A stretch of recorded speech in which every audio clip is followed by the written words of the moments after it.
নাহমাদুহু ওয়া নুসাল্লি ওয়া নুসাল্লি আলা হাবিবিল কারীম, আম্মা বাদ। আনন্দপুর পশ্চিমপাড়া আব্দুল সালাম রহমতুল্লাহ জামে মসজিদের সম্মানিত সভাপতি, আহ্বায়ক কমিটির অন্যান্য সদস্যবৃন্দ, মুসল্লিয়ান ইকরাম, যুবক ভাইরা, সবাইকে আমার সালাম এবং শুভেচ্ছা। আসসালামু আলাইকুম ওয়া রাহমাতুল্লাহি ওয়া বারাকাতুহু। আমরা আজকে পর্যায়ে আপনাদের মুখোমুখি হয়েছি গত 6/9/2024 শুক্রবার এই মসজিদের নাম নিয়ে মিথ্যাচারের প্রতিবাদে আজকে মুসল্লিদের উপস্থিতি এবং আমাদের কালকের এই মিথ্যাচারের জবাব দেওয়ার জন্য আমরা এখানে উপস্থিত হয়েছি। আপনারা যারা সাংবাদিক ভাইরা রয়েছেন, আপনাদের কাছে শুরুতে কৃতজ্ঞতা প্রকাশ করছি এবং যারা এখানে মুসল্লিরা রয়েছেন, মুরব্বীরা রয়েছেন, আলেম ওলামারা রয়েছেন এবং ছিলেন, যেই নামের উপরে এখানে আপনাদেরকে আমি একটু দেখানোর চেষ্টা করছি, যদি আপনারা সম্ভব হয় একটু নেন। আমরা বই আকারে আমাদের যত তথ্য প্রমাণগুলো আছে সম্ভব হয়েছে আমরা এগুলো এখানে লিপিবদ্ধ করেছি। এখানে দলিল থেকে শুরু করে রেজুলেশন, রিসিট বই, এই পাশে একটা ফুকুরের লিস্ট সহ ফকির শাহসুফি ফকির আব্দুল সালাম রহমতুল্লাহের বোন আমার আম্মা মরহুম জৌরা খাতুন 6 শতক 3 ঘন্টা জায়গা সর্বপ্রথম এলাকাবাসীর দরাতে চাওয়াতে তখন উনি ওনার ভাইয়ের নামে এই জায়গাটা দলিল দিয়েছিলেন, ওয়াকফা করেছিলেন 2003 সালে। 4 সালে মসজিদ প্রতিষ্ঠিত হয়। এই মাজারের পাশে, মাজারের উত্তর পাশে এখানে একটা টিনের ঘর মসজিদ হয়েছিল। পাঞ্জাগানা এখানে 4 থেকে 5 বছর মসজিদের নামাজ অলরেডি পড়ছে মানুষে। পরবর্তীতে জুম্মার নামাজের জন্য এবং সম্প্রসারণের কারণে এই সামনের এই জায়গাটা, যে বর্তমানে আমরা যেখানে অবস্থান করছি, ওই জায়গাটাকে ক্রয় করার প্রস্তাব আসছে। এখানে গ্রামবাসীরা একাধিকবার অনেকভাবে যে বলে ওয়াদা দিয়ে এই জায়গাটা ক্রয় করে এখানে মসজিদ করা হয়েছে। এই জায়গাটার বর্তমান যে দলিলটা কিন্তু এখনো হয় নাই। সর্বশেষ আমি একটা কথা আপনাদের অবগতর জন্য জানাচ্ছি, সেটা হচ্ছে যখন আমরা এই মসজিদটা এখানে করি, যেই মুরব্বীরা এগিয়ে আসছিলেন, আমার আম্মাকে ধরেছিলেন, যাদের সাথে আমাদের দফায় দফায় মিটিং হয়েছে, এর মধ্যে জনাব মোহাম্মদ আলী মিয়া এখানে আছে। তিনি মসজিদের সূচনা লগ্ন থেকে আদু এখানে আছেন এবং বেঁচে রয়েছেন। এরকম অনেক, আমি তাদের আত্মার মাগফিরাত কামনা করি। এক হচ্ছে হাজি আক্তারুজ্জামান, তারপরে গনি মিয়া, ইদ্দিস, শেরু মিয়া, তারার অগ্রণী ভূমিকা ছিল। এর ভিতরে আলী হোসেন এই পাশের বাড়ির তিনিও ছিলেন, মাওলানা মুমিনুল ইসলাম ছিলেন, মাঝে মধ্যে আবুল খায়ের তোতামিরও আমরা পেয়েছিলাম। এরপরে জনাব বাবুল ভাই এবং রশিদ ভাই, তারা মূলত সূচনা শুরুতে তাদের মাধ্যমে এটা হয়েছে। এবং এই ফকির হিসাবে আমরা সবাই জানি হালিম ভাই, আব্দুল হালিম আসেনি না, আব্দুল হালিম ভাই, তারার শ্রমে এই মসজিদ প্রতিষ্ঠিত হয়। কিন্তু দুর্ভাগ্য বিষয়, 2003 থেকে দলিল দেওয়ার পরে 4 থেকে মসজিদ হয়েছে। 7-8 সালে যে কেনার কথা হয়েছে, 9 সালে এই জায়গাটা বেচা কেনার কথা হয়েছে। এই জায়গাটা যার, এটা হচ্ছে ফকির আব্দুল সালাম রহমতুল্লাহের মেয়ে জনাবা হালিমা আক্তারের। এই হালিমা আক্তার এই যার বাড়ি করতো, ওই বাড়ির জায়গাটা স্থলে বলে ওয়াদা দিয়ে এনেছে। এনে মসজিদ করার পরে আজকে 20 বছর পরে তথাকথিত কিছু মানুষ এই ফ্যাসিস্ট সরকারের, তারা এই তাদের নীল নকশা বাস্তবায়ন করার জন্য, উদ্দেশ্য চরিত্রিত করার জন্য এই বিগত 3 থেকে 4 বছর নানা ফন্দি, নানা দ্বন্দ্ব সংঘাত সমাজে সৃষ্টি করেছে এবং তাকে খুলে ফেলা হয়েছিল। সর্বশেষ তারা তাবারুকের প্যাকেট করছে। আমি সময় স্বল্পতা করে আনতে পারছি না, আমার কাছে প্যাকেটগুলো আছে।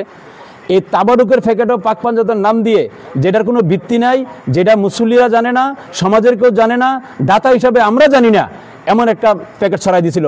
ওই দিনও আমাদের ফ্যামিলি কেউ ছিল না এই মসজিদে, যে কোনো কারণে হোক, অথবা আমরা অন্যদিকে ছিলাম। এই মুসল্লিরা প্রতিবাদে তারা ওই দিন এখান থেকে হটতে বাধ্য হয়েছে।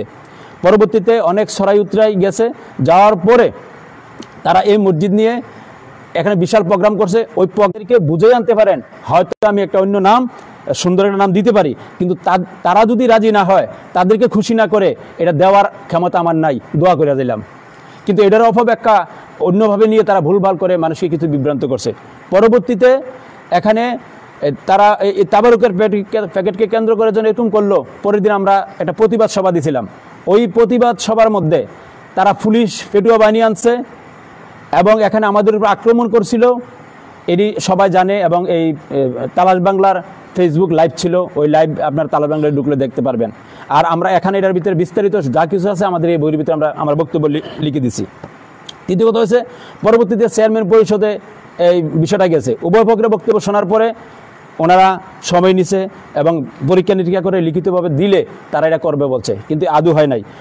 আমরা কিন্তু এই চেয়ারম্যানের অপেক্ষায় রয়েছি, কিন্তু ইতিমধ্যে তারা সাজ্জাদ হোসেন স্বপন ওনার কাছে, তারা যেহেতু ওই গ্রুপ করে, তারা আওয়ামী লীগ ঘরানার মানুষ এবং এই এলাকায় অত্যাচার অনাচারের কথা হয়তো অন্যরা বলবে, আমি বলবো না।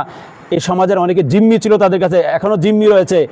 এই মুহূর্তে তারা কিভাবে লাইভ করে প্রতিবাদ সভা করে, আমার মাথায় আছে না, আমি প্রশাসনের দৃষ্টি আকর্ষণ করছি, এই সমাজের এই মাটি খেকু কারা কারা থানার দালালি করেছেন, কারা মানুষকে বিভিন্নভাবে হেরস্তা করেছেন। দুর্ভাগ্য কথা আপনাদেরকে বলি, গতকালকে এই কমিটির এবং এই একজন নিয়মিত মুসল্লি, সে নামাজ পড়ে বাড়িতে গেছে, তার ছেলেকে লেলাই দিয়ে তার উপরে আক্রমণ করছে। মানে ছেলে বাবাকে আক্রমণ করছে, এখানে মসজিদে নামাজ পড়তে আসছে কেন, অথবা মারছে, উনি কান্না করে এখানে আসছে। আমরা আজকে ব্যতীত, এবং এই মসজিদে যাতে মানুষ না আসে তারা তো বয়কট করছে ভাইয়ে ভাইয়ে এবং বাপের ছেলের মধ্যে তারা দ্বন্দ্ব লাগাই দিয়েছে। এবং গতকালকে লাইভগুলো আপনাকে দেখার জন্য অনুরোধ করছি, লাইভের মধ্যে তারা আমাদেরকে তারা সমাজচ্যুত করলো বা তারা সমাজচ্যুত হবে এমন ধরনের কথা বলছে। আমরা এরকম আশা করছিলাম না। আমরা এই নামটার বিষয়ে সর্বশেষ তারা এমপি সাহেবের কাছে গেছে, তারা যদি যায় আমাদের যেতে হয়। আমাদের একটা টিম এমপি সাহেবের কাছে দেখা করছে, শোনার পরে উনি বলছে তোমরা ধৈর্য ধরে, আমি দেখতেছি। পরবর্তীতে এমপি চেঞ্জ হয়েছে, ওই এমপির কাছে তারা আগে গেছে, তারপর আমরা মোকাবিলা করছি। তারপর উপজেলা চেয়ারম্যানের কাছে তারা আগে গেছে, আমরা গেছি। আপনাদের কাছে প্রশ্ন, যদি ইউনিয়ন চেয়ারম্যানের কাছে এটা বিচারাধীন থাকে, তারা কেন সাজ্জাদ সাহেবের কাছে গেল, তারা কেন এমপি সাহেবের কাছে গেল, তারা কেন উপজেলা চেয়ারম্যানের কাছে গেল? আমার তো এত ভালো ছিল, কিন্তু আমি কোনোদিন বলি নাই আমার এই সমস্যা শেষ করে দিয়ে দেন। আমি মনে করি এটা আজকে আছে, হয়তো কালকে থাকবে না, বা এটা সামাজিক জিনিস, ওইখানে বলি না। আমি আমার কর্ম, আমার পেশা নিয়ে তাদের সাথে সুসম্পর্ক নিয়ে আগে চাইলাম। আজকে আমাকে প্রশ্নবিদ্ধ করলো, তাচ্ছ দুর্ভোগ বিচ্ছ। আমার আম্মা মৃত্যু বরণের একটা কারণ এই দুঃখ এবং এই হতাশার থেকে আমার মার মৃত্যুর অনেক কিছু দায়ী মনে করি। সবারই মৃত্যু হবে, কোনো না কোনোভাবে হয়, তারপর কেউ আঘাতে, কেউ হঠাৎ ছুটছুট খেয়ে মরে, সবই আল্লাহর ইচ্ছা। কিন্তু আমার মা একটা দুঃখ নিয়ে মারা গেছেন। আজকে আল্লাহর ঘর করার জন্য সওয়াবের আশা দিয়ে আমরা কেন এত লাঞ্ছিত, আমরা বঞ্চিত? সর্বশেষ আমাকে নিয়ে অনেক অপপ্রচার অহরহ চলছে, আপনারা হয়তো জানবেন। দ্বিতীয়ত, আমার যে হালেমা যে বাড়ি করতো, বাড়ির জায়গাটা দিছে তাদের অনুরোধের কারণে, ওয়াদার কারণে, সে হালেমাকে তথাকথিত পেশকার, যে কথা বলতে পারতো না, আমি আজকে খুরশেদ আলম পেশকার, সে ক্ষমতার অপব্যয় করে আমার মামাতো বোনকে এখানে রাজাকার, সন্ত্রাসী, জঙ্গি বলছে। আজকে সে জায়গা দিয়ে ভালোর জন্য আজকে সে জঙ্গি হয়েছে। তারা কারা? পেশকার চাকরি করে লক্ষ লক্ষ টাকার গাড়ি বাড়ি কিভাবে করে, আমি আপনাদের মাধ্যমে প্রশাসন এবং দুর্নীতি দমন সহ বিভিন্ন দৃষ্টি আকর্ষণ করছি। প্রিয় বন্ধুরা আমার, আজকে বলতে চাইছিলাম না, কালকে যেহেতু আমার নাম মেনশন করে অনেক কথা বলছে, আপনারা অনেকে শুনছেন, আপনারা জানেন, যদি একটা আল্লাহর ঘরের সামনে দাঁড়িয়ে বলি, যদি একটা মিথ্যা কথা বলে থাকি, আল্লাহ যাতে আমার বিচার করেন। আর তাদের কথা কি বলবো, এইভাবে সাজিয়ে এইভাবে নাটক মঞ্চস্থ করতে পারে, আমার এটা ধারণারও বাইরে ছিল। প্রিয় বন্ধুরা, আমি সময় দীর্ঘায়িত না করে আপনাদের কাছে শুধু এতটুকু বলবে, কালকে তারা যে বিষয়গুলো বলছে, আমি 1 মিনিটে আপনাদেরকে বলতে চাই। যেমন লিটন তার লাইভে ব্যক্তিগত স্বার্থে দখলদারিত্ব এবং রাজনৈতিক কার্যালয়, পারিবারিক ব্যবসা ইত্যাদি কথার অপব্যবহার করে সে কি বোঝাতে চাইছে, আমরা তার কাছ থেকে জানতে চাই। প্রিয় বন্ধুগণ, সে আরও বলেছে আমরা নাকি জ্বর যুবর দখল করে আমরা এই নাম লাগাইছি। না, এখানে একটা মাহফিল ছিল, মাহফিল উপজেলা চেয়ারম্যান সরাসরি বলে গেছে, তারাই সব কিছু বলছে। তারপরে তাদেরকে বলে উনি বলে গেছেন মাজারের গতিতে চলবে, মসজিদের গতিতে চলবে, যে নামা ছিল এই নামে চলবে। তারপরও বন্ধুগণ, আমরা 1.5 মাস অপেক্ষা করেছি, তারা নিয়ে আমাদের সাথে একটু সমঝোতাতে আসে, কোনো কথা বলে হয়তো আমরা থেকেও বেশি তারা নাটক করে ফেলছে ইতিমধ্যে। জনগণ জানে, দেশবাসী জানে। এত ধিক্কার, এত লজ্জার পরও তারা কেন যে তাদের ব্রেইনে নিতে পারতেছে না, তাদের বিবেকে নিতে পারতেছে না, এটা আমি বুঝি নাই। তো যাক, জনাব হুমায়ুন কবির তিনি কিছু কথা বলেছেন যেই কথাটি আদৌ সত্য নয়।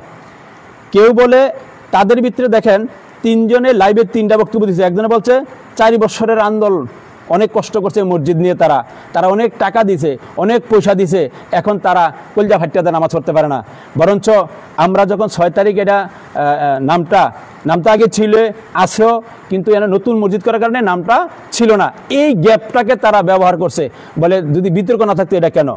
তো আমরা বাধ্য, যেহেতু দলিল আছে, কাগজ আছে, সত্য এটা, ন্যায়সঙ্গত এটা তো ফরজ আমাদের করার জন্য। আমরা আগে প্রস্তুত ছিলাম, ওই চেয়ারম্যান বলার পরও আমরা অপেক্ষা করি তারা নিয়ে আসে। পরবর্তীতে আবার আমরা একটা প্রস্তাবও দিয়েছিলাম, পাশের একটু জমি আছে, ওই জমিটা যদি তারা দিয়ে দেয় তাহলে দরকার আমরা একটু হয়তো নয়ছয় করব। এরকম প্রস্তাব চেয়ারম্যানের কাছে দেওয়া হয়েছে, তথাকথিত যে কমিটি ছিল কমিটির কাছে দেওয়া হয়েছে। তাদের থেকে ওই বিষয়টাও আমরা কোনো উত্তর পাই নাই।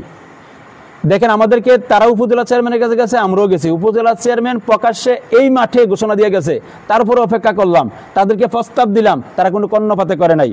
সর্বশেষ আমরা কাজটা তো করতে হবে আজকেও কালকেও, সর্বশেষ আমরা 6 তারিখ তৎক্ষণিকভাবে এই সমাজের মুসল্লিদেরকে নিয়ে, সমাজের এখানে অনেকে উপস্থিত আছেন।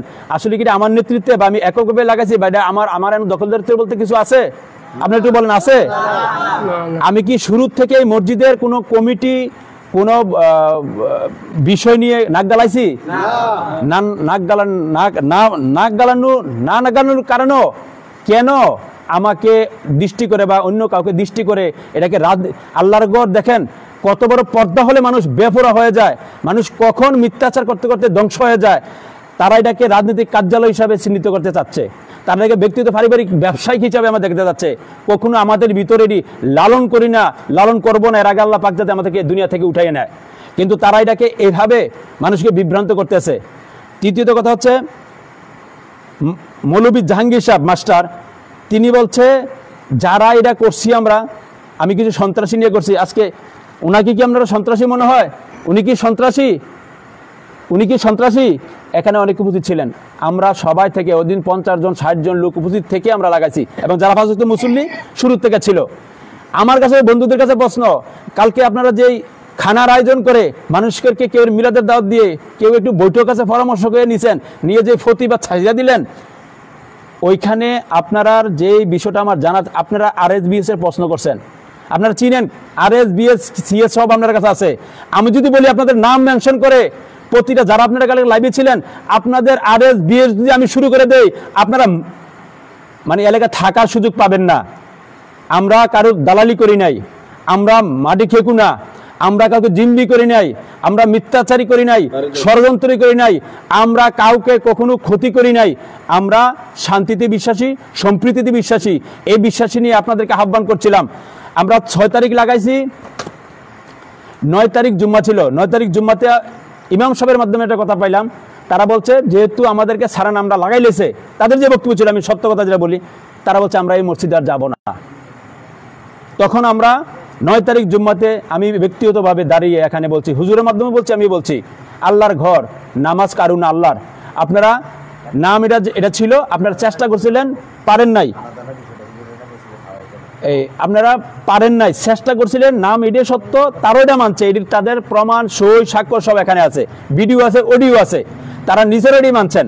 এবং এখানে যারা সাংবাদিক আছেন অনেকে জানেনও, তারা নিজেরা বলছে হ্যাঁ এই নাম ছিল। এখন আমরা একটা বিতর্ক করেছি বা আমরা এটা চাচ্ছি না, চাচ্ছেন না, এর মানে তো আপনি মসজিদ ছাড়তে পারেন না, নামাজ ছাড়তে পারেন না, আপনারা আসেন, বসেন, আল্লাহর ঘর এটা। তারা আসে নাই, তারা বলছে আমরা পদত্যাগ করব। ঠিক আছে, তারা 9 তারিখ আসলো না, হুজুরের মাধ্যমে আবার বললো কিটা 9 তারিখ 16 তারিখ জুম্মাতে আমরা দায়িত্ব বুঝাই দেবো, অনেকের সই স্বাক্ষর নাই, পদত্যাগ করাম, পদত্যাগ করলে সই লাগে, সবাই সই দিয়ে আমরা পদত্যাগ পত্র দিই, তারাই বলতে আছে। আমরা 16 তারিখ অপেক্ষা করলাম, 16 তারিখ বলতে আছে আমরা পদত্যাগ করবো না, সইটইও দিব না, হিসাব চাইলে হিসাব দিয়ে দেবো, কিন্তু এই মসজিদের সাথে আমাদের হুজুরের সাথেও সম্পর্ক নাই, যারা এই মসজিদে নামাজ পড়ে তাদের সাথে আমার সম্পর্ক নাই, প্রয়োজন আমরা আলাদা মসজিদ করব। এই অপেক্ষা রইল। বন্ধুরা, আপনারাই বললেন পদত্যাগ করবেন, আপনারাই বললেন হিসাব বুঝাই দিবেন, আবার আপনারা বলছেন পদত্যাগ করবেন না। আমরা দ্বিতীয় জুম্মা 16 আগস্ট আহ্বান করছি, আপনারা আসেন, মসজিদে আসেন, আমরা আপনার সাথে প্রয়োজনে বসবো না। তারা আগে বসবে, আগে তাদের ব্যাখ্যা বিশ্লেষণ আছে, এর আগে তারা মসজিদে আসবে না। আল্লাহর ঘর নিয়ে কেন আপনাদের এত গোসা, আপনারা কিসের এত অহংকার আপনাদের, আমি জানতে চাই। প্রিয় বন্ধুগণ আমার, এদিকে আর যাবো না, যেহেতু অনেকের আপনারা কথা বলবেন। তারপরে মরলে বাঁচলে তারা মরণে বাঁচনে তারা আমাদের সাথে থাকবে না, তারা আমাদেরকে আলাদা করতে চায়, আমরা তাদেরকে আলাদা করতে চাই নাই, কিন্তু তারা উল্টো এই কথাটা ভাষণটা দিছে। দ্বিতীয়ত হচ্ছে তারা কখনো নতি স্বীকার করবে না। আপনারা কোন ধাম্বিকতার কথাটা বলেন? আপনারা বুকে হাত দিয়ে বলতে পারবেন এটা আমরা যেটা করছি এটা অন্যায় করছি, এটা আমরা মিথ্যা করছি? আপনারা যা করছেন অন্যায় করছেন, আপনারা মিথ্যাচার করছেন, ষড়যন্ত্র করছেন, আপনারা পারেন নাই, ব্যর্থ হয়েছেন। তারপরে তিনি কিছু ব্যবসা করছেন, স্কুল করছেন, কলেজ করছেন, কি করছেন এটি বলছেন। এখানে দেখেন, আপনি হাসপাতাল করছেন ব্যবসার জন্য করছেন, মানবতা সেবার জন্য করেন নাই। আপনি স্কুল করছেন, আপনি ব্যবসার জন্য করছেন, শিক্ষার আলোর জন্য করেন নাই। সর্বশেষ মাওলানা জাহাঙ্গীর সাহেব, আপনি সীমন্তপুর স্কুলকে নিজের স্বপ্নদ্রষ্টা হিসেবে দাবি করছেন। আমি ধিক্কার জানাই, এই সীমন্তপুর এমএ উচ্চ বিদ্যালয় এম এ সাত্তারের স্বপ্নর বাস্তবায়ন হয়েছে, তিনি তার জীবনের সর্বোচ্চ বিলি দিয়ে এটা করছেন। আপনি যদি এই স্কুল না হয়তো আপনি ঘাস কাটতেও আপনি পাইতেন না, আপনি হেই শিক্ষক, আমরা সব জানি। আমাকে মানে এটা দিয়ে কিছু বললেন না, আপনি বলছেন স্বপ্নদ্রষ্টা। এই মিথ্যাচারে আপনি কেন বলেন? আপনি বরঞ্চ চাকরি পাইছেন এটা করাতে, আপনি আজকে এটার স্বপ্নদ্রষ্টা বানাই ফেলছেন। আপনি আর কত নিচে নামবেন? প্রিয় বন্ধুগণ আমার, এভাবে অনেক কিছু বলছে।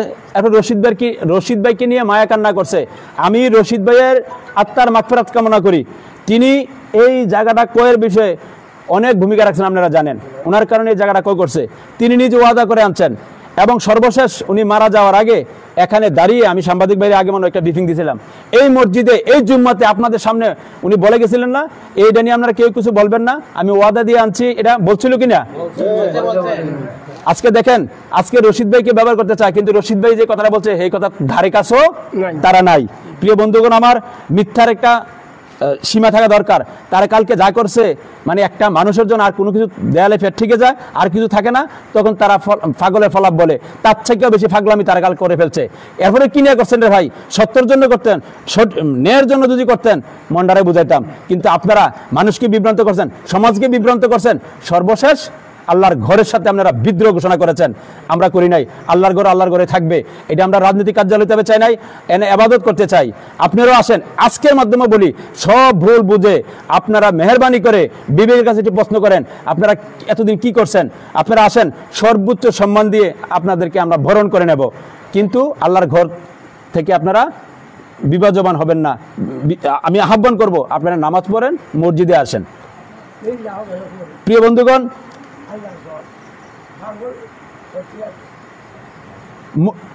আমি এই কথার আগে বলে ফেলছিলাম, লিটন আবার একটা ভিডিওতে এসে বলছে মসজিদে আমরা দখল করে ফেলেছি, এবং আমরা নাকি ভোরের বেলায় এসে মানুষ ঘুমাইয়া রয়েছে তখন করছি। আপনারা যারা উপস্থিত আছিলেন, আমরা কি ঘুমের সময় করছিলাম নাকি 10টায় শুরু করছি, 2টা পর্যন্ত ছিলাম এখানে? বলেন, আপনি তো ছিলেন। ওরা বলছে সবাই ঘুমাই রয়েছে, চোরের মতন এসে আমরা এটা দখল করে নিছি। আরেকটা কথা, আপনারা ধরেন 70-80 জন মানুষ এখানে রয়েছে, ছোট বড়। আমরা কি কেউ মসজিদে আইছে কাউকে বের করে দিছি বা বের করতে পারি? এটা আপনার বিশ্বাস হয় বাইরে কোনো ঘটনা হয়েছে? কিন্তু তারা কালকে কি বললো, এবং কালকে তারা এখানে মসজিদে নামাজ পড়ছে, ওই লোকগুলোকে ধরে বেড়ে তারা নিয়ে গেছে। একটা হাঁটার ভিতরে একটা ভিডিও করছে, বলতে আছে কিতা, কল যারা হাঁটতে যায় সে এত শ্রমগাম দিয়ে আমরা মসজিদ করছি, আজকে আমরা অন্য মসজিদে কান্দা কান্দা বলতে আছে নামাজ পড়ে আসছি। তারা কিছু মানুষ পড়ছে, কিন্তু আমার পাশে যে লোকটা নামাজ পড়ছে ওই লোকটার কালকে তারা নিয়ে সামনে এনে বসাইছে, বলে খাওয়া দাওয়ার ব্যবস্থা আছে, আমরা একটু বসবো, আসেন। হ্যাঁ, সভাপতি বানাইছে। তো প্রিয় বন্ধুগণ আমার, আমি আসলে কথা বললে শেষ হবে না। তারপরে কাজী খুশল আরেকটা কথা বলছে, নামাজ পড়তে তারা পারে নাই। কেন ভাই, আপনারা পারবেন না কেন?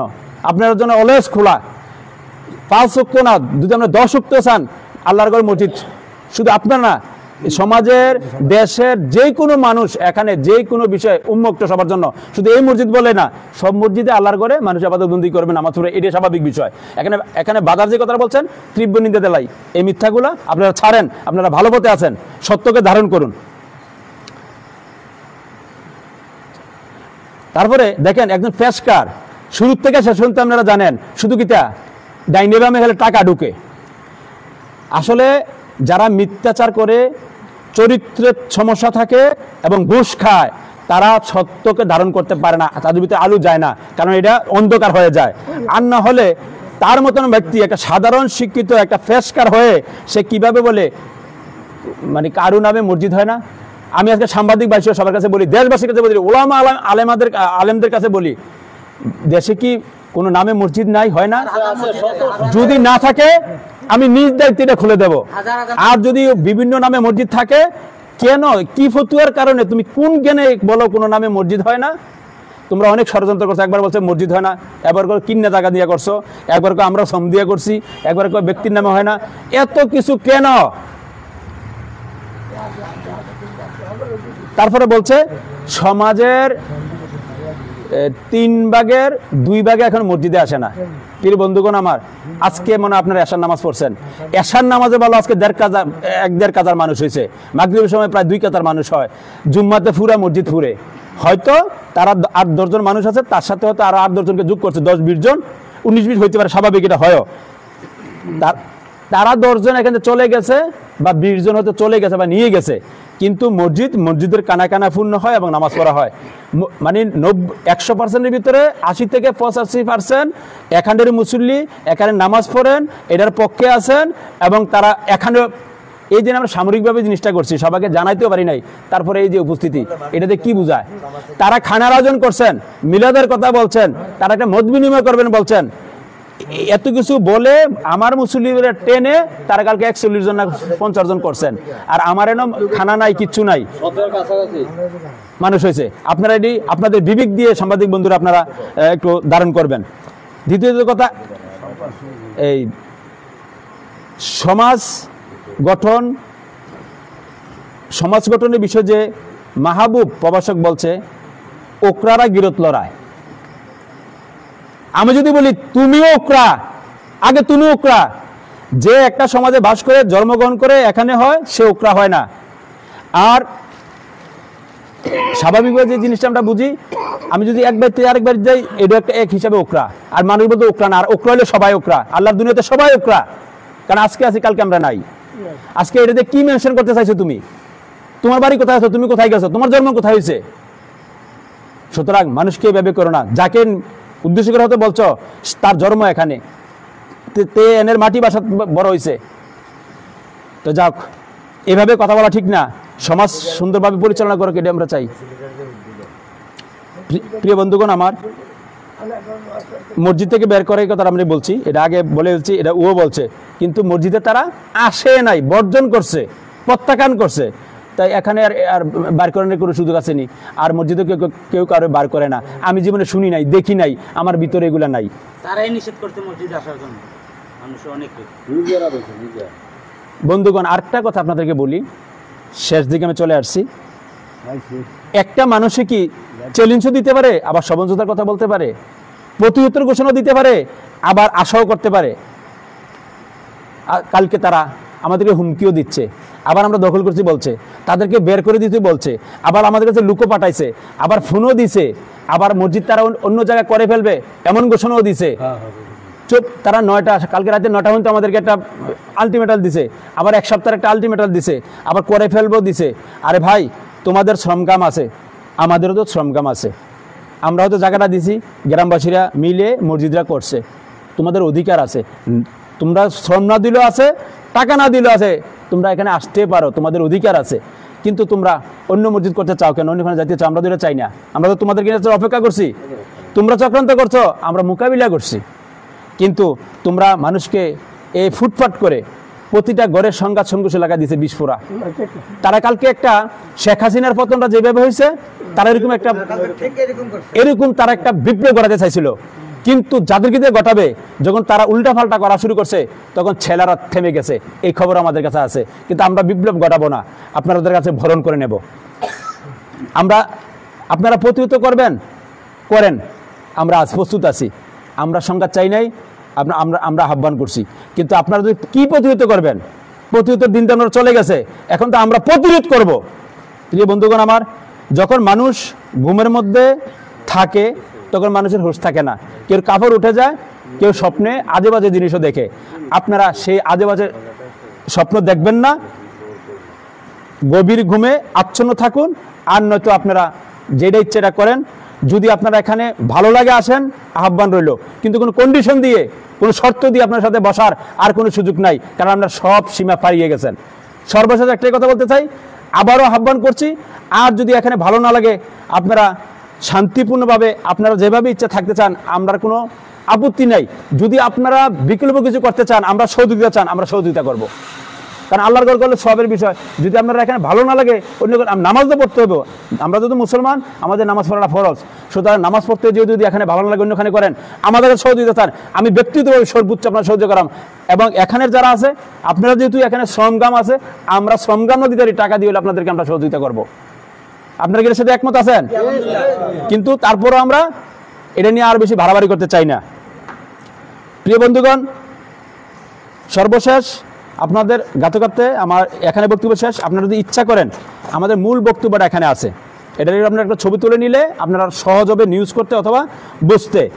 দ্বিতীয়ত কথা হচ্ছে, এই যে তারা কিসের উপরে ভিত্তি করে কী করে দেখেন, এই মসজিদের ওয়াকফ দলিল, এই হলো মসজিদের ওয়াকফ দলিল। আপনারা দেখেন, এই হলো ওয়াকফ দলিল, যেটা আমার আম্মা সর্বপ্রথম এখানে দিয়েছিল, যেটাকে ভিত্তি করে আজকে এই মসজিদ এখানে হয়েছে। সর্বশেষ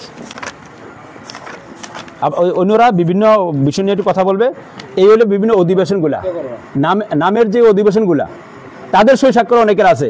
তবে দুর্ভাগ্য হচ্ছে, সর্বশেষ কথা হচ্ছে, যারা কালকে এখানে বক্তব্য রেখেছেন, তারা সূচনা তো মসজিদের ছিলেন না, ক্রয় বিক্রিও তারা কেউ ছিলেন না।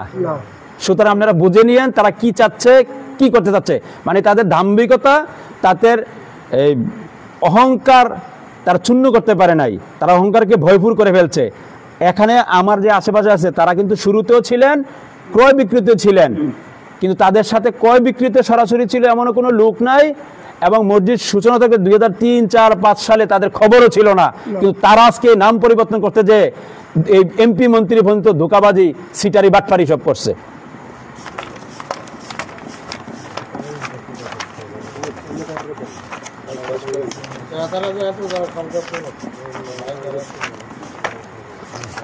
এ দেখেন, যিনি সভাপতি দাবি করছেন, রশিদ ভাই, কথা একটা বলে গেছে আমি, রশিদ ভাই এবং হাজি আবুল হাশেম সাহেব, তারা যখন এই মসজিদ হয়, এই মসজিদে তারা বিরুদ্ধে অবস্থান নিয়েছিলেন। তারা বলছেন এই সমাজের দরকার নাই, এখনো সময় হয়েছে না, চিমুতপুর চলে না। তাদেরকে ডিঙ্গে আর সমাজের তারা মসজিদ করছে, আমরা জায়গা দিচ্ছি। তাদের সন্তানেরা তারা এখন এটাকে পরিবর্তন করতে চায়। রশিদ ভাই পক্ষে ছিলেন, হাশেম মাস্টার বিপক্ষে গেছে। এই হাশেম মাস্টারের পুরা ফ্যামিলি এখন এই মসজিদের নামের মসজিদ করতে তারা তখন কেছে এটার পক্ষে ছিলেন না। এবং 2 বছর মিথ্যা বললে আপনারা কেউ আমরা প্রতিবাদ করেন, 2 থেকে 3 বছর এই মসজিদ করার পরও তারাবি নামাজ আলাদা, জাহাঙ্গীর মোল্লার এই ইমামতিতে তারা আলাদা মুক্তবে তারা জামাত করছে, আসে নাই।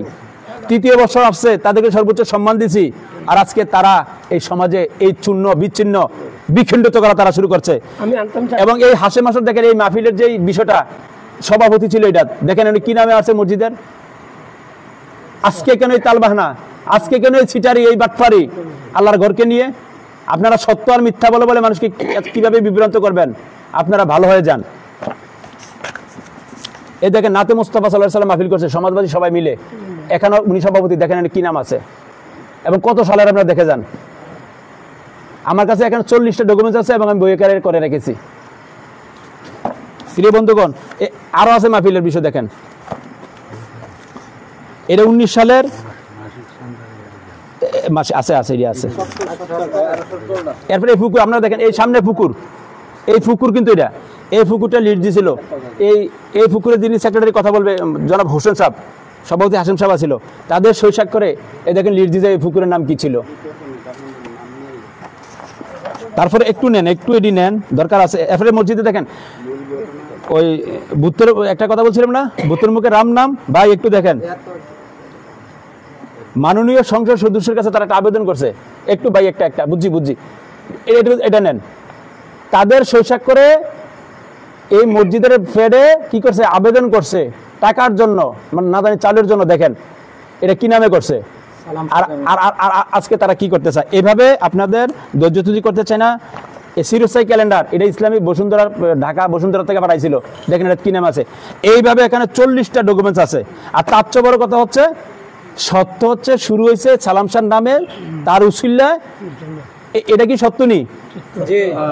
প্রিয় বন্ধুরা, আমি অনেক কিছু বলতে যে হয়তো অনেক কিছু ছুটে গেছে, আরও কিছু হয়তো বলা দরকার ছিল, কিন্তু যেহেতু অনেকের বক্তব্য নিলে এটা পারফেক্ট হবে, আমি আপনাদের যে সময়টুকু নষ্ট দিয়েছি, সাংবাদিক বাইর থেকে শুরু করে এখানে যারা মুসল্লি আছেন সবার কাছে দোয়া আছে এবং ক্ষমা আছে। তারপরে যদি ছুটে যায় বা এরকম কিছু থাকে অন্যরা এটা একটু তুলে নেবেন, যারা বক্তব্য দিবেন। আশা করি সংক্ষিপ্তভাবে সত্য সঠিক কথা বলবেন, আমরা মিথ্যা বলা দরকার নাই। আর সত্য তো সত্যে, মিথ্যার হাজারো যুক্তি আছে, কিন্তু সত্যের একটা আমি সত্য। সুতরাং সবাই ভালো থাকবেন এবং সত্যের পক্ষে থাকবেন। ধন্যবাদ। আসসালামু আলাইকুম ওয়া রাহমাতুল্লাহি ওয়া বারাকাতুহু। এ পর্যায়ে এই মসজিদের সূচনা লগ্নের পরপর যিনি দীর্ঘদিন ইমামতি করেছেন তিনি হচ্ছেন মাওলানা গোলাম হাসান আল কাদরি। এখন এই ইমাম সাহেবের বক্তব্য নেওয়ার জন্য আমরা অনুরোধ করছি। আসসালামু আলাইকুম রহমতুল্লাহি ওয়া বারাকাতুহু।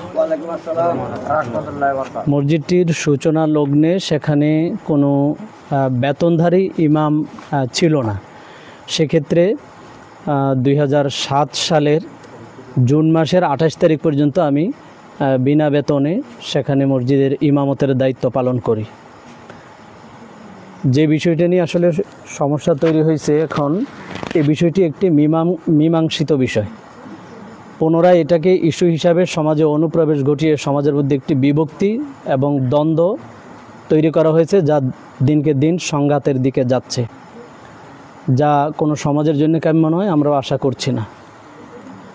এখানে মসজিদটা প্রতিষ্ঠার পরে, ঘর করার পরে মসজিদে নাম সংক্রান্ত বিষয়ে আলাদা একটা মিটিং হয়েছে। মসজিদের নামকরণ কি হবে, নামকরণের উপরে একটা মিটিং হয়েছে। ওই মিটিংয়ের মধ্যে 2টা প্রস্তাব ছিল, এর মধ্যে একটা প্রস্তাবকারী ছিলাম আমি। কিন্তু অনেকে, যেহেতু এখানে আমাদের সালাম শাহ নামে একজন আল্লাহর ওলি ছিলেন এবং ওনার বোন, ওনার মেয়ের জায়গাতে মসজিদটি প্রতিষ্ঠিত, এলাকার সবাই এই সালাম শাহের নামে মসজিদটা প্রতিষ্ঠা হওয়ার জন্য সমর্থন করেন।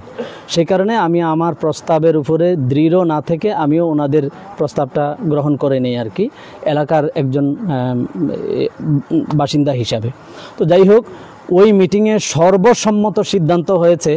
আমি যখন একটা ভিন্ন নাম প্রস্তাব করেছিলাম তখন হাশেম মাস্টারের ছেলে এবং প্রভাষক মাহবুবুর রহমান, ডাকনাম কি তার, আলম এর ভাই মাওলানা জসিম ইতালি প্রবাসী, সে তখন দেশে ছিল। সে তখন দলিল উল্লেখ করে বলেছিল যে হাসান, বুখারী শরীফের মধ্যে আছে মানুষের নামেও মসজিদ হবে। কালকে কে নাকি ফতোয়া দিছে মানুষের নামে মসজিদ হবে না। অথচ এখানে অনেক হাজি সাহেবরাও আছেন, হজ করতে গেলে যেখান থেকে হজ শুরু হয় ওই মসজিদের নাম একজন মানুষের নামে এবং একজন মহিলার নামে। মসজিদের নাম মসজিদে আয়েশা, অর্থাৎ মানুষের নামে মসজিদ হওয়া জায়েজ আছে। এবং মসজিদের নাম সাবেত করার জন্য যিনি এখানে ডকুমেন্ট উপস্থাপন করেছেন, ধর্মীয় দলিল যিনি দিয়েছেন, তিনিও বলেছেন বুখারী শরীফের মধ্যে আছে মসজিদের নামে, মানুষের নামে মসজিদের নামকরণ করা যাবে, অতএব সালাম সাহেবের নামে মসজিদ হবে।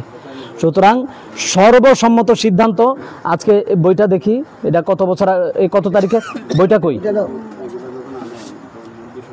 এই মসজিদটা প্রতিষ্ঠা হবার পরে এই রেজুলেশনটা করা হয়েছিল। তো সুতরাং আমি বলতে চাই যে মসজিদের নামকরণের বিষয়টি একটি মীমাংসিত বিষয়। এটা নিয়ে পুনরায়, এটার তারিখটা ছিল 13/1।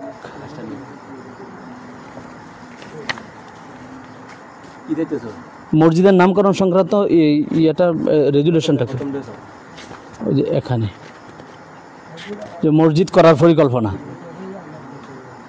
28/3/2005 নাকি? আচ্ছা, যাই হোক, এখানে আছে এটা একটা মীমাংসিত বিষয়। তো এই মসজিদের নামটা কেন পরিবর্তন করতে হবে? আমি যারা পরিবর্তন করতেছেন বা সমাজে যখন এই কথাগুলো শুনছি তখন অনেকে জিজ্ঞাসা করছিলাম যে আসলে মসজিদের নামটা কেন পরিবর্তন করতে হবে? এই নাম থাকলে কি আমাদের স্বাধীনতা, সার্বভৌমত্ব বা সংবিধানের সাথে পরিপন্থী? বলে যে না। এই নামটা কি শরীয়ত পরিপন্থী? না। এই নাম থাকলে কি নামাজ হবে না? বলে না, এরকম না। তাহলে পরিবর্তন করতে হবে কেন? প্রথম যুক্তি দেওয়া হয়েছিল যে যেহেতু মসজিদের সমাজের সবাই টাকা দিছে, তো তো এই কারণে আনন্দপুর জামে মসজিদ নাম হবে, একজনের নাম হবে কেন, এই যুক্তি দিয়া সমাজের মধ্যে প্রথম নামের ইস্যু অনুপ্রবেশ ঘটানো হয়। পরবর্তীতে যাই হোক, এটা নিয়ে একটা মিটিং হয়েছিল ইউনিয়ন কাউন্সিলে। ওই দিন তারা একটা ডকুমেন্ট সাবমিট করছিল, আর নামের পক্ষে যারা তারা প্রায় 40টা ডকুমেন্ট দাখিল করছিল। তো একটা ডকুমেন্ট দিছিল তারা মুরাফারা জামে মসজিদ। তাহলে আনন্দপুর জামে মসজিদ যেই যুক্তি ছিল এটার উপরে তারা এখন নাই, তারা দলিল দিছে মুরাফারা জামে মসজিদ। পরবর্তীতে তারা হঠাৎ একদিন ব্যানার লাগাইছে ফাকফানজাতন জামে মসজিদ। পরবর্তীতে তারা প্রস্তাব দিছে বাইতুস সালাম জামে মসজিদ। আসলে কি করতে চায় তারা নিজেরাও কিন্তু বিভ্রান্ত, কি করতে চায় তারা নিজেরাও জানে না। এবং সবচেয়ে দুঃখজনক ব্যাপার হচ্ছে মসজিদ আল্লাহর ঘর, এখানে সারা দুনিয়ার যে কোনো জায়গার মুসলমান, এখানে ওখরা বাদাইম্মা রোহিঙ্গা এই ধরনের কোনো কথা নাই। আল্লাহর ঘর হিসাবে দুনিয়ার যে কোনো প্রান্তের মুসলমান এখানে নামাজ পড়ার অধিকার রাখে। এবং এই পর্যন্ত এমন কোনো ব্যক্তি নাই যে মসজিদে কেউ নামাজ পড়তে আসছে তাকে বাধা দেওয়া হয়েছে, তাকে নিরুৎসাহিত করা হয়েছে, তাকে মসজিদে আসতে কোনো ধরনের প্রতিবন্ধকতা তৈরি করা হয়েছে। বরং মসজিদে যারা আসে বা এই নাম যে নাম প্রতিষ্ঠিত ছিল এবং আছে, এই নামের পক্ষে যারা আছে, এদেরকে ব্যক্তিগতভাবে তার অভিভাবকের কাছে বা বিভিন্নভাবে এদেরকে ভয়ভীতি দেখানো হয়েছে তারা কেন মসজিদের নামের পক্ষে থাকে। ইভেন আমি একজন সরকারি কর্মকর্তা, গেজেটেড অফিসার হওয়া সত্ত্বেও আমাকে পর্যন্ত আমার এক আত্মীয় দিয়ে আমাকে বলানো হয়েছে আমি যেন এই বিষয়ে কোনো কথা না বলি। যেহেতু আমি এখানে প্রথম ইমাম ছিলাম, মসজিদ প্রতিষ্ঠার ক্ষেত্রে আমি জড়িত ছিলাম, সেক্ষেত্রে আমার একটা কথার তো সমাজে গ্রহণযোগ্যতা আছে। তো ব্যাপারটা হচ্ছে যে যারা মসজিদের পক্ষে আছে এদেরকে বিভিন্নভাবে, মানে কেন পক্ষে আছে এদেরকে কিন্তু শাসানো হয়, ধমক দেওয়া হয়, হুমকি ধামকি দেওয়া হয়। কিন্তু যারা এখানে নামাজ পড়তে আসে, আপনারা কারো কাছ থেকে জানতে পারেন যে কাউকে এরকম কোনো হুমকি ধামকি আসে না, কেন নামের বিপক্ষে গেলে সমস্যা হবে, এই ধরনের কোনো কাউকে হুমকি ধমকি দেওয়া হয় নাই।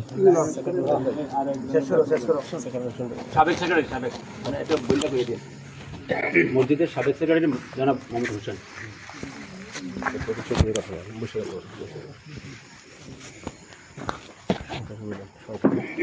বিসমিল্লাহির রহমানির রহিম। সম্মানিত উপস্থিতি, আসসালামু আলাইকুম। আমার পূর্ববর্তী বক্তারা আসলে সকল ইস্যুতেই আলোচনা করেছেন। আজকে যে আলোচনা মূলত মসজিদের নাম নিয়ে। আমরা আসলে এই মসজিদটা যখন শুরু হয় 2003 সালে, শুরু হওয়ার লগ্নেই প্রথমেই দলিল হয়েছে, তারপরে মসজিদ শুরু হয়েছে। এখন দুনিয়াতে যখন মানুষ জন্মগ্রহণ করে প্রথমে তার নাম রাখা হয়। একটা মসজিদের নাম কয়বার রাখা হয়, এই নামটা নিয়ে আমি আমার দায়িত্ব থাকা অবস্থায় আমি মসজিদের প্রায় স্ট্রাকচারের সম্পূর্ণ হয়, শুধুমাত্র টাইসের কাজটা বাকি থাকে। এমত অবস্থায় আমার ব্যবসাজনিত কারণে আমি মসজিদের সময় দিতে পারি নাই। বিশেষ করে আজকে যারে নিয়ে এই মসজিদের বিতর্কিত এই আলোচিত ব্যক্তি নূর আলম সিদ্দিকী, সেনাবাহিনীর রিটায়ার্ড পার্সন লোক, উনি বেকার আছেন। উনি আক্ষেপ করছিলেন যে আমরা চাকরি করার কারণে আমাদেরকে কমিটিতে কোনো সময় রাখা হয় না মসজিদে, আমরা কি সমাজের কাজ করতে পারি না? তো আমি নিজে হাতে আমার স্থলাভিষিক্ত করি যে এই কাজটা সম্পন্ন করার জন্য। ওনাদের আসলে সেনাবাহিনীদের একটা জিনিস ছিল, রোল মাফিক হলে তারা যদি 7টার টাইম দিয়ে ঠিক 7টায় থাকে। তো উনি এই দায়িত্বটা পালন করছে। দায়িত্ব পালন করতে যাইয়া এইখানে একটা পুকুর, এই জায়গাটা আসলে একটা জমি ছিল, এই জায়গাটারে গর্ত করে মাটিটা করছে, এখানে একটা পুকুর বানানো হয়েছে। এই পুকুরটা লিজ নিতে দিয়ে ওনারা দুইজনে আমি সেক্রেটারি থাকা অবস্থায় এবং সভাপতি সাহেবের সই স্বাক্ষর এবং আমার সই স্বাক্ষরের মাধ্যমে এটা 5 বছরের জন্য লিজ দেওয়া হয়। এই লিজে এই নামের উপরে উনি লিজ নিছে, কিন্তু তার পারিবারিক দ্বন্দ্বের কারণে সে এখানে এই মসজিদের নামটা রাখা যাবে না, একটা বিতর্ক নিয়ে আসলো। সামনে একটা দান বাক্স আছে, দেখবেন ওই দান বাক্সের নামটা সে মুছে ফেলাইছিল। তখনকার সময় যারা এই মসজিদের শুরু লগ্নে থেকে অর্থ যোগানকারী এবং মসজিদের প্রথম সভাপতি ছিলেন, ওই ভদ্রলোক আমাকে ব্যবহার করে রাতারাতি ওই নামটা আবার পুনরায় এই নামে স্থাপন করেছিল। পরবর্তীতে একটা মিটিং হলো, তখন মিটিংয়ে সর্বসম্মতভাবে আবারও বললো যে এই নাম নিয়ে কোনো বিতর্ক হবে না, যেহেতু এই নামে মসজিদ শুরু হয়েছে এবং এই নামে কথা দিয়ে আনছি, এটা নিয়ে আর কেউ কোনো রকমের বিভ্রান্তি করো না, এটা এই নামে চলবে। তার পরবর্তীতে যখন আবার কিছুদিন গেল, এই অবস্থা থাকার পরে তারা তাদের মতো করে একটা কমিটি এখানে আবার নতুন করে স্থাপন করলো। এই কমিটিতে তারা একটা মসজিদ কমিটির কারণে পুরো সমাজটা এই কমিটির মাধ্যমে পরিচালিত হতো। আমাদের এই কমিটির মূলত কমিটির সভাপতি সেক্রেটারি হলো ভিন্ন জিনিস, কমিটির মূলত ছিল মেম্বার কেন্দ্রিক। যেহেতু আমাদের এই পাড়ায় এই সমাজে আসলে দুইটা একটা মেম্বার ছিল, মেম্বার কেন্দ্রিক হলো কমিটিটা ছিল, মেম্বার সাহেবের তত্ত্বাবধানেই কমিটিটা হইতো এবং উনি সকল কর্মকাণ্ড যেহেতু বিচার আচার চালাইতো এই কমিটির মাধ্যমে চলতো। তারা একটা মনে করতো আসলে নিজেরা নিজে মনে যে আমরা একটা সম্পদ পেয়ে গেছি, এই সমাজ আমাদের হাতে থাকবে, আমরা যা বলবো তাই হবে, এই কারণে তারা নামটা চেঞ্জ করতে চাইছে। মূলত 2003 সালে, আমি তো এখন নতুন করে কি 2003 সালের দলিলটা এখন যে নতুন করে 2003 সালে দলিল করতে পারবো? 2003 সালে যে দলিলটা হয়েছে এটা নিয়ে তারা যখন যেহেতু বিতর্ক হয়েছে, যে এই নামটা বিতর্ক একটু তারা কিছু লোকে আক্ষেপ করলো। আমার বন্ধু বান্ধব এদের মধ্যে আছে, আমার বন্ধুরা আমাকে বলতো যে এই নামটা তোমরা তো এই নামের পক্ষে থাকতে পারবে না, তারা এটা নিয়ে আসলে বিশদ ষড়যন্ত্র করতেছে, তোমরা একটু সোচ্চার হও, এমন আমাকে অনেকবারও অ্যালার্ট করা হয়েছে। এর পরিপ্রেক্ষিতে এই নামে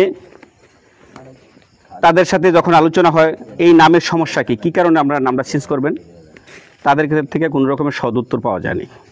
যেহেতু তাদের একটা বক্তব্য আসছে, যেহেতু একটা বিশৃঙ্খলা হয়েছে নামটা নিয়ে, আর নামটা একটু চেঞ্জ করতে। এটা নিয়ে আসলে দীর্ঘ 4 বছর এই গ্রামের এই সমাজ, এই পাড়া, এই গ্রাম, এই ইউনিয়ন, এই থানা, এই উপজেলা, এই পুরা কি যে নির্বাচনী এরিয়া বুড়িচং বামনপাড়া এমপি মহোদয় পর্যন্ত তারা সর্বোচ্চ লবিং করছে, তাদের সর্বোচ্চ ক্ষমতা তারা ব্যবহার করছে, কিন্তু একটা কাজে তারা পারে নাই। আমাদের কাছে একটা অস্ত্র ছিল, একটা দলিল। তারা যখনই যেখানে গেছে দলীয়ভাবে পরিচয় দিয়া ওনাদেরকে কনভিন্স করতে পারছে। যখন আমরা আবার ওনার কাছে যাইয়া দলিলটা শুরু করছি, তখন আর এটা তারা ফল পায় নাই। সর্বশেষ তারা পাক পাঞ্জাতন লাগাইছে। আমার আজকে যে প্রতিবাদ করার যে দৃষ্টি হলো, তারা পাক পাঞ্জাতন মসজিদের নামে আমরা বিকল্প নাম লাগাইছি, এটার তারা প্রতিবাদ করছে। আমি এটা তীব্র নিন্দা জানাই। পাক পাঞ্জাতন নামে আমাদের এই মসজিদ কোনোদিন ছিল না, আর এখনো তো প্রশ্নই আসে না। যেহেতু 2003 সালে দলিল হয়েছে, এখন 2020 সালে এসে পাক পাঞ্জাতন মসজিদ কোথেকে আসবে, এটা আপনাদের কাছে প্রশ্ন। এখন এই নামে আমরা যেহেতু একটু বিতর্কিত হয়েছে, এটার কারণে এই নামটা কিন্তু আসলে উনি ওইভাবে বলেন নাই। যেটা হলো মসজিদের দলিলে নাম আছে আনন্দপুর পশ্চিমপাড়া হজরত শাহ সুফি আব্দুল সালাম রহমতুল্লাহ জামে মসজিদ। এখানে নামটা ওই যে প্রচলিত কারণে সালাম শাহ কারণে একটা সালাম শাহ বসা ছিল, সালাম শাহর উপরে সকলে মুখে প্রচলন ছিল। এখন তারা যাতে এটা যে কোনো রকমের বিতর্কে না যায়, তারা যাতে শান্তি পায়, তারা যাতে পুনরায় আসতে পারে, তাদের স্বার্থে সালাম শাহ বাধ্য হয়েছে, ফকির শাহ সুফি বাধ্য হয়েছে। শুধু মূল নামটা যাতে থাকে আনন্দপুর পশ্চিমপাড়া আব্দুল সালাম রহমতুল্লাহ জামে মসজিদ। দলিলের বাইরে চুল পরিমাণ পরিবর্তন করা হয় নাই। দলিলটা 2003 সালের, আজকে 2024 সালে আইসা যদি তারা বলে এই মসজিদের এই নামে আমরা এটা বিতর্ক করছি, তাইলে এই মসজিদের সাক্ষী রেখে তারা এই মসজিদের ভিতরে শতবার এই কথাগুলো বলছে। এমনও কথা বলছে যে এই মসজিদের এই নাম যতক্ষণ পর্যন্ত সমাধান না হবে, যেহেতু বিতর্কিত হচ্ছে, সমাধান না হবে, এই নাম হিসেবে চলবে। ওই ব্যক্তি যদি আল্লাহকে সবাই আমরা ভয় করি, আল্লাহর ঘরকে সবাই ভয় করি, আল্লাহর ঘরে যাই কেন ইবাদতের জন্য, এই ঘরে বসে যদি মিথ্যাচার করতে পারি, তারা আর কোথাও না গেলে করতে পারবে না কেন? তারা সব জায়গায় পারবে। আর যেই নামে সবচেয়ে বড় জিনিস হলো এই নামটা যে মহিলার থেকে জায়গাটা নেওয়া হয়েছে, ওই মহিলারে আমাদের এই পাড়ারে সর্দার ছিলেন। সর্দারি আসলে উনার মধ্যে এমন একটা অলৌকিক গুণ ছিল, যে কোনো মেল, যে কোনো দরবার উনি সহজে শেষ করতে পারতেন। এই মেয়েটাকে দীর্ঘ 1 বছর উনি বোঝানোর পরে এই মেয়েটা থেকে নিয়েছেন, কিন্তু উনি অসিয়ত করে গেছিলেন। আজকে এত লক্ষ টাকা খরচ করে মসজিদে দলিলে কি করার সুযোগ ছিল না? দলিলের টাকা কি মানুষ দিতে পারলো, নইলে দিতে পারলো, কিন্তু ওই ওনার অসিয়তের কারণে আজকে পর্যন্ত ওনার এই দলিলটা কিন্তু আসলে হয় নাই। উনি অসুস্থ ছিলেন, উনি ক্যান্সারে আক্রান্ত ছিলেন। উনি মারা যাওয়ার সম্ভবত এক সপ্তাহ বা 1.5 সপ্তাহ আগে এই মসজিদে মিলাদ পড়াইছেন। মিলাদ পড়াইতে যাইয়া ওনার আমার এক্স্যাক্টলি না 2 ভাই বা অথবা 3 ভাই উপস্থিত, ওনার 7 ভাই উপস্থিত ছিল। এই উনি এখানে বইলা গেছেন যে আমি কিছু গুঞ্জন শুনি, এই নামটা নিয়ে তোমরা কেউ রাজনীতি করো না। আমি বিশ্বাস করি মুসলমান হিসাবে আমি আমার ভাইদের মধ্যে সবার ছোট। আমি যদি ওসিয়ত করে যাই, আমার ভাইদের শেষ বিন্দু 1 ফোঁটা রক্ত থাকতে ওসিয়তটা পূরণ করার চেষ্টা করবে। আর এমন ভাই উনার জন্ম দুনিয়াতে রেখে গেছে যারা মাদ্রাসায় লেখাপড়া করছে। ওই কথা বলতে আসলে আমি ওইদিকে যেতে চেয়েছিলাম না, যেটা হলো মসজিদ শুরু লাগলে যারা মসজিদের বিরোধিতা করছে আজকে তারা সমাজের সোচ্চার ব্যক্তি হতে সাথে যাচ্ছে। যেই মাওলানা জাহাঙ্গীর সাহেব নিজে 3 বছর ওইখানে জামাত পড়াইছে, আজকে উনি সমাজ বিভাজন করছি আমাদেরকে অপবাদ দিচ্ছে, আমাদের গায়ে কাদা লাগাচ্ছেন। আর শুরুটাই উনি করছেন। আর এই যে যাকে নিয়ে বলছি আসলে উনি সম্মানিত মানুষ, একজন সভাপতি। উনার বাতিজা, আমি যদি বলি আজকে এই জায়গায় আমি সেক্রেটারি ছিলাম বা আমি এখানে আছি, আমার থাকার সত্ত্বে যদি আমার ভাতিজা যদি এখানে এসে সভাপতি হয়, সেটা মানায়? উনার বাতিজা এই মসজিদের সভাপতি ছিল। আর সর্বোচ্চ সম্মান দিয়ে এই হাশেম মাস্টার সভায়, উনি সম্মানিত ব্যক্তি, উনি শিক্ষক মানুষ। উনি এলাকায়, আমাদের এলাকার যত মেল সমাজ আছে, সমাজটাকে ধরে রাখার জন্য উনি সর্বোত্তই সহযোগিতা করছে, চেষ্টা করছে আমাদেরকে সাথে নিয়ে। ওনাকে বাদ দিয়ে এই মসজিদের সভাপতি ছিল ওনার ভাতিজা। আর আমরা এই জাহাঙ্গীর জাবির আমি ওনাকে সভাপতি বানাই। আজও পর্যন্ত উনি এই সভাপতি পদে ছিলেন। বিগত 3 মাস অথবা মেবি 6 মাস আগে কমিটি বিলুপ্ত হয়, তারা একটা অ্যাডাপ্ট কমিটি করে রাখছিল। অ্যাডাপ্ট কমিটি কিছুদিন চালানোর পরে আজকে এই পরিস্থিতি আর কি। এখন তারা মসজিদ যেহেতু নামটা লাগানো হয়েছে, এই জায়গাটা বাদে বাকি জায়গাটা কিন্তু সবটা লাগানো হচ্ছিল টাইস, শুধু নামটা বিশৃঙ্খলা করে তারা ইচ্ছা করে লাগায় নাই। তো এখন নামটা যেহেতু লাগানো হয়েছে, তখন তারা এটার ভুল ব্যাখ্যা দিতে দেয়া মানুষকে প্রভাবিত করতেছে, ভুল ব্যাখ্যা দিতেছে, যেটা হলো পাক পাঞ্জাতন। আসলে যে সাংবাদিক, আমি আপনাদেরকে বিনয়ের সহিত বলি, আসলে আপনারা হয়তো রাগ করবেন, আমি সাংবাদিক নিয়ে কথা বলতে চাচ্ছি। যার শিক্ষাগত ন্যূনতম মনে হয় আমার কাছে সিটাপোটা নেই, পাক পাঞ্জাতন লিখতে হলে কীভাবে লিখতে হয় সেটাই জানা না ওই ব্যক্তি পাক পাঞ্জাতন। আপনি পত্রিকা ইয়াতে দেখেন, ফেসবুকে ওইটা দেখেন, পাঞ্জাতন লেখেন, এই পাঞ্জাতান তাম লেখছে। ওইরকম ভুলবে একজন সাংবাদিকে ওইটা প্রচার করছে। আল্লাহ আল্লাহ আল্লাহ আল্লাহ ওনাকে হেদায়েত করুক, আল্লাহ ওনাকে হেদায়েত করুক। আর এই নামের কোনো ভিত্তি ছিল না, পাক পাঞ্জাতন এই মসজিদে কোনো ভিত্তি ছিল না। সর্বোপরি আমি সাবেক সেক্রেটারি হিসাবে এই সমাজের একজন নগণ্য ব্যক্তি হিসাবে সকলের কাছে অনুরোধ করি, আপনারা সকলে মসজিদে আসেন। আপনাদের মাধ্যমে সবাইকে আহ্বান করি, মসজিদে আসেন। মসজিদ আল্লাহর ঘর, কারো ব্যক্তিগত সম্পদ না। এটাকে কেউ ব্যক্তিগত সম্পত্তি হিসাবে নিয়েন না। কিছু অপব্যাখ্যা দিছে যেটা এটা ব্যক্তিগত সম্পদ, ব্যক্তিগত প্রতিষ্ঠান, এটা আসলে কারো ব্যক্তিগত সম্পদ না। যারা এইটা দান করছে তাদেরকে যদি আমরা মূল্যায়ন না করি, ভবিষ্যতে কেউ মসজিদ মাদ্রাসায় দান করবে? আমাকে আপনি দাওয়াত দিয়ে আনলেন, খাওয়াবেন, আমার প্লেটটা উল্টে দিবেন, দাওয়াত দেওয়ার দরকার ছিল কেন আপনারা ওই দিন ওই নামটা দিলেন? ওই নামটা না দিয়া যে কোনো নাম দিতে পারতেন। তখন তো তাদের পরিবারের পক্ষ থেকে এরকম কোনো প্রস্তাব ছিল না যে আমরা জায়গা দিচ্ছি, আমাদেরকে নাম দিতে হবে। তো ধন্যবাদ আপনাদেরকে, সকলে আপনারা কষ্ট করে আমাদেরকে সময় দিচ্ছেন। উপস্থিতি যারা মুসল্লি আছেন সকলকে আমার শুভেচ্ছা এবং ধন্যবাদ। আমার জন্য সকলে দোয়া করবেন।